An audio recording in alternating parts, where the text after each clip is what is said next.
So they have given two fair dice are rolled together and some of the numbers are observed.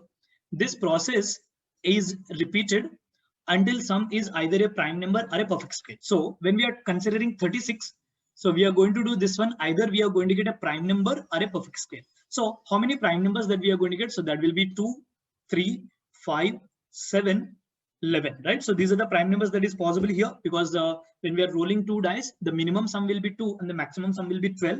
So between 2 and 12, we'll be having this one. So now, what is the number of ways of getting this one? So how many ways we can roll 2? That is only one way. And how many ways we can roll 3? That can be either 1, 2 or 2, 1. So that will be 2 ways. So how many ways we can roll 5?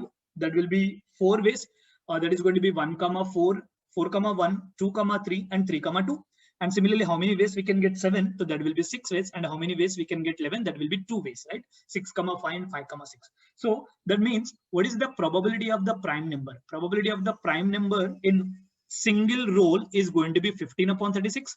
Adding all this, so that will be number of ways of getting a prime number is going to be 15 ways out of 36 ways, right? So now the second one that they are saying ki perfect square. So perfect square. So when we are rolling two dice, the possible perfect squares are going to be 4 and 9 only. So how many ways we can get 4 here? So that will be 3 ways again. So that will be 2, 2, 1, 3, and 3, 1. And similarly, how many ways we can get 9? That will be 4 ways. That is 5, 4, 4, 5, 6, 3, and 3, 6. Right? So probability of a perfect square when we are rolling two dice is going to be equal to 7 upon 36. Now, what is the probability of not a perfect square, not a prime? So probability of not a prime and not a square,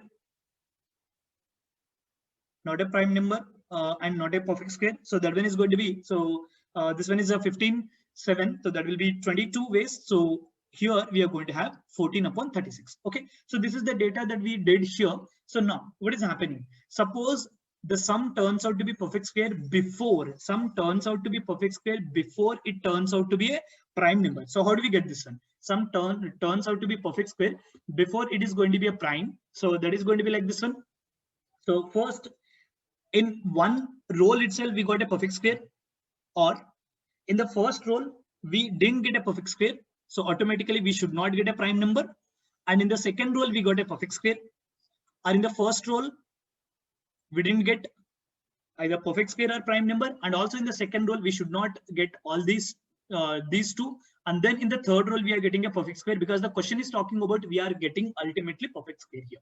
So if we can get the perfect square in the first roll itself, or if in the first roll we won't be getting a perfect square, we should not get the prime number also, because the question says the sum turns out to be perfect square before it turns out to be prime. That means if the sum is not a perfect square, it cannot be prime also. That means it is neither of these two cases in the first row, first throw that we got here.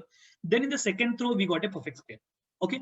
So what happens if in the second throw also we didn't get a perfect square? Then automatically it cannot be prime number also. Then we'll go to the third throw, and in the third throw we are going to get perfect square. So on. So this game is going to continue till infinite number of times. So what is the answer that we are going to get for this one? So that will be equal to S.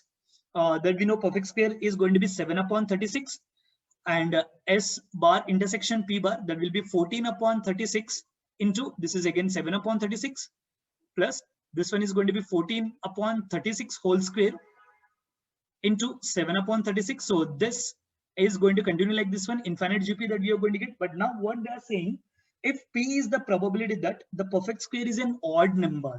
So not only perfect square, we are saying perfect square is an odd number. So what is that one? So odd perfect square. So odd perfect square is actually means we have to get 9. Odd perfect square, that means that is going to be 9, and the number of ways of getting 9 will be 4 out of 36. So that is what we are going to get here. So I'm writing that one as OS, as the odd perfect square. So in the first throw we got OS, or in the first throw we didn't get any prime number, right, or any perfect square, but in the second throw we got odd perfect square, and so on. So this is going to continue till infinite terms. So now what is going to get as the answer for this one? So odd perfect square probability is going to be 4 upon 36, plus this one is going to be simply 14 upon 36 multiplied with 4 upon 36. So on. So next term we are going to get 14 upon 36 whole square into 4 upon 36 and so on. So this will go till infinite. So now what they are saying, find the probability that it was a odd perfect square, given that it is a square. Obviously, it is a odd perfect square. So this one is nothing but probability that it is going to be odd number intersection perfect square upon probability of being a perfect square.